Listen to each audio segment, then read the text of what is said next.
สบายดีทุกทานเจ้าสบายดีทุกทานเนาะมื้อนี้แอดมินมีเหรียญมาแบ่งปันอีกแล้วนะเจ้าเด้อเป็นเหรียญพระเจ้าแสนโศกไสยรัตนะเจ้าพระเจ้าแสนโศกไสยรัตนะเนาะออกวัดศรีสมซืนสัญรามแขวงสารวันเนาะ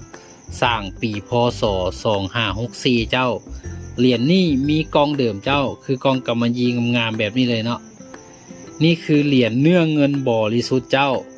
พระเจ้าแสนโศกไสยรัตนะเจ้าเนื้อเงินบริสุทธิ์รุ่นหนึ่งนะเจ้าเด้อรุ่นหนึ่ง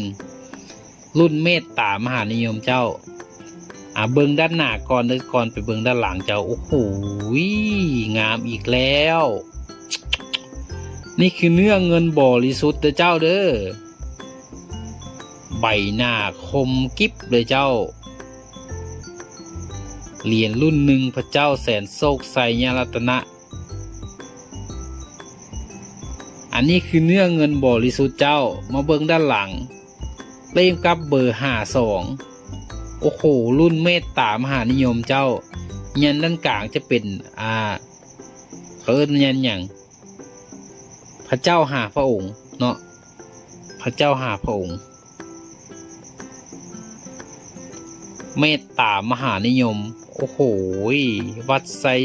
ศรีสมซืนนะเจ้าเด้อไสยรามบ้านพร้าวใหญ่เมืองละแขวงสารวันสุดๆเจ้า